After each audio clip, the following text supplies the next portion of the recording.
Et si on parlait de design transport? Aujourd'hui, je reçois Claire Dachon. Claire, bonjour. Bonjour Maxime. Je m'appelle Claire Dachon, j'ai 34 ans et puis je suis designer industriel et automobile depuis peu et passionnée par les chevaux et l'automobile. Parfait. Et toi, tu avais fait quelque chose qui est assez particulier, c'est que tu rêves d'automobile et tu as commencé par les bus pour après pouvoir travailler dans l'automobile. Et ça, c'est quelque chose vraiment de spécial. Donc, est-ce que tu peux dire quelques mots sur ça? Oui, alors ça a été un hasard, c'est-à-dire qu'il y avait une offre d'emploi à l'époque et à l'école de design, on m'avait repérée parce que j'avais tendance à mettre des roues absolument à tous mes projets, à tous mes dessins. Donc j'ai été repérée comme ça parce qu'à l'époque, l'automobile était politiquement incorrecte à l'école de design de Nantes. Il s'avère que les temps changent et maintenant la mobilité urbaine devient un sujet number one, je dirais, dans les écoles de design. Donc voilà, j'étais recrutée à l'époque à l'issue de mon master de designer industriel. Et l'automobile, très rapidement, quand on sait qu'on veut être designer, c'est quelque chose que l'on sent, que l'on sait au fond de soi. On a envie de créer, on a envie de changer les choses. Et je me suis dit que c'était une contrainte pour moi de quitter ma passion des chevaux pour aller dans une école automobile. Donc je me suis dit, je cible une école de design industriel en me disant peut-être que plutôt que de rester enfermé dans un seul créneau qui est l'automobile, essayer d'avoir un panel un petit peu plus large, plus polyvalent et essayer de vraiment trouver ma place parce que on se pose encore la question à 18 ans, qu'est-ce que je vais faire exactement? Qu'est-ce que le design? On met beaucoup de temps à comprendre ce que c'est que le design et puis on se fait un monde à soi en fait. Hein. Le designer, c'est un comportement, enfin le design est un comportement avant tout. Et grâce à l'école de design, eh bien le transport s'est ouvert, enfin les portes se sont ouvertes à moi, hein, comme une porte de bus s'ouvrirait. Et là, j'ai pu faire mes armes, me forger sur ce gros produit, hein, cet énorme produit qui est un autocar ou un autobus. Et c'est certainement beaucoup plus vaste comme milieu pour mettre à profit ou tout ce qu'on a pu acquérir le temps d'un parcours à l'école de design.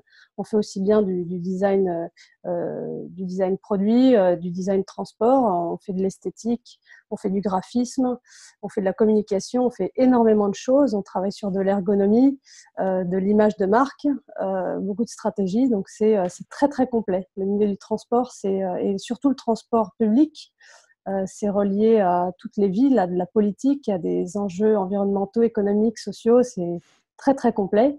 Et voilà, je rentre aujourd'hui dans le secteur de l'automobile et je me rends compte que c'est surtout une histoire d'esthétique pour le designer, mais aussi tout ce qui concerne les enjeux environnementaux, forcément.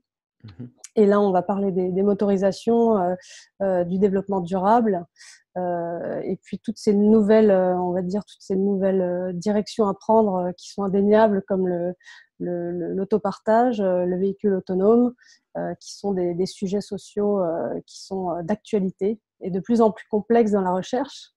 Donc c'est quelque chose de beaucoup plus pointu et beaucoup plus sophistiqué que le transport en commun.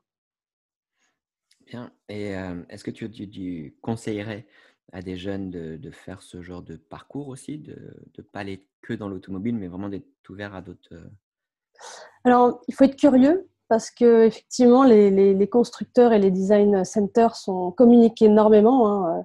Quand on est passionné d'automobile, on regarde Turbo ou Automoto, ou bien on est abonné à Auto et Design et on parle que des designers automobiles. Le design est absolument partout et c'est bien dommage qu'on communique pas assez sur les constructeurs de moissonneuses-batteuses, de tracteurs, de cars ou de bus ou de tout genre en fait. Hein. Il y a aussi toutes les entités dans l'aéronautique ou encore dans le ferroviaire. Et ça, c'est vraiment des milieux qui sont extrêmement complets, vraiment complets. L'automobile aussi, bien sûr, ça reste, à mes yeux, comme on m'a éduqué comme ça à l'époque, que ça reste une élite. Oui, bien sûr.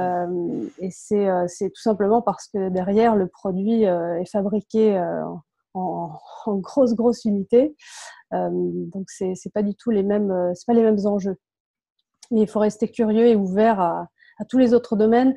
N'importe quelle entreprise aujourd'hui qui construit ou conçoit un produit quel qu'il soit, à pédale, à roue, à je dirais même tout ce qui concerne le multimodal a besoin d'un designer, clairement, a besoin d'un designer. J'ai déjà eu la remarque aussi certains avaient peur d'être bloqués. C'est-à-dire que s'ils font des tracteurs, ils risquent de faire ça toute leur vie et de pas être crédibles pour un constructeur automobile. Mais toi, tu peux confirmer que c'est pas vrai? C'est pas comme ça que ça fonctionne ou? Pour avoir reçu beaucoup, en tant que manager chez Iveco avant, pour avoir reçu beaucoup de portfolios, ils sont tous signés de la même façon. Ils se ressemblent tous, j'ai l'impression. Et il y en a quelques-uns qui sortent du lot, mais c'est vrai qu'aujourd'hui, les constructeurs automobiles ont besoin de gens tellement créatifs qui vont sélectionner vraiment des génies. Et c'est difficile pour les designers comme moi, en tout cas, qui ne suis pas du tout une génie, c'est de ne pas avoir je dirais le coup de crayon parfait, parce qu'on ne pourra pas s'adresser à un constructeur comme Audi ou comme Ferrari, parce que c'est des lignes complètement différentes. Donc il faut vraiment être passionné par la marque et l'histoire de la marque, et puis sortir d'une école de design, et c'est assez rassurant pour les constructeurs automobiles. Mais maintenant, les temps changent, et je crois qu'ils ont besoin d'accueillir des gens qui pensent différemment. Parce que le mindset, c'est une chose, le mindset automobile, mais on a besoin aussi de créatifs et de gens qui pensent différemment. Et je pense que les écoles de design, quelles qu'elles soient, forment des gens à une certaine méthodologie, et que n'importe qui est capable d'apporter sa créativité. Donc ça, il faut... voilà, quand on veut quelque chose, on essaye de bousculer, on va dire, juste faire tomber les portes, quoi. Il faut y aller, il faut oser, quoi. Mais c'est compliqué. Il y a très peu de place dans le secteur design automobile. Et aujourd'hui, on peut vraiment prendre sous le pied. Hein. Il n'y a aucun mal à le dire dans d'autres univers. Et toi, si tu avais un conseil vraiment que tu aurais dû suivre déjà depuis le début, ça aurait été quoi? S'il y avait un conseil que je devais suivre depuis le début, j'en ai pas vraiment. Si, peut-être, il y en a que j'ai pas écouté. C'est prendre le temps de ne rien faire. Voilà, un designer a tendance à réfléchir constamment, H24. Prendre le temps de rien faire, c'est important pour pouvoir renourrir sa créativité, son imagination, et prendre les choses moins à cœur. Parce que les créatifs sont des sensibles. Et c'est vrai que quand on est passionné comme je suis, quand on n'arrive pas à aboutir à un projet, on peut être extrêmement déçu. Et pour ça, voilà, faut pas prendre les choses trop à cœur, parce que créer, c'est aussi concevoir quelque chose qui vient de nous, qui vient du plus profond de nous, de notre âme. Et voilà, c'est 2 conseils que je donnerais. Parfait. Et est-ce que tu as eu, toi, un mentor ou quelqu'un que tu as suivi qui t'a vraiment aidé tout au long de ton parcours? Jamais. Non, non, j'en ai jamais. J'admire énormément de designers, et pas que. Hein. Mon père est un super modèle. Des grands designers sont des conseils, ou des modèles aussi un petit peu. J'ai pas de mentor. Je crois que je fais partie de ces gens-là qui se forgent par eux-mêmes en multipliant les expériences, en se cassant un peu la figure et en se relevant, parce que voilà, tant qu'on persévère et qu'on y croit et qu'on est passionné, il y a rien pour nous retenir en général. Parfait. Si tu avais un petit mot de la fin, si tu avais carte blanche pour dire quelque chose à un jeune aujourd'hui qui rêve de transport. Il faut expérimenter. On ne peut pas se lancer dans le transport sans mettre les mains dans le cambouis. Et c'est chose faite pour ma part. À 22 ans, je savais que je voulais faire de l'automobile. J'aurais mis entre-temps 10-12 ans à y arriver. Ça prend le temps, mais bon, passer par la petite porte, c'est jamais évident. Et à 22 ans, j'ai acheté une voiture de collection qui était pourrie. Et j'ai dit, OK, de la fonction découle la forme.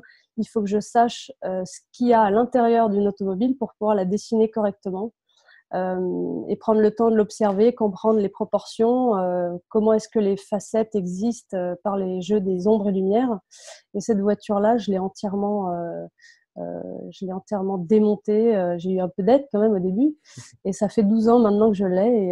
Et pour l'avoir entièrement refaite, maintenant je parcours des kilomètres tous les ans. Je fais des rallyes, parce que voilà, il faut faire un peu de mécanique, il faut savoir refaire de la carrosserie, refaire un peu d'électricité, recoudre des morceaux de tissu de siège, Qu'est-ce qu'il y a d'autre? Faire une vidange, changer des éléments non-stop, savoir faire les niveaux et puis forcément le plaisir avant tout, c'est la conduite, le pilotage et puis aller se perdre dans les petites routes de campagne.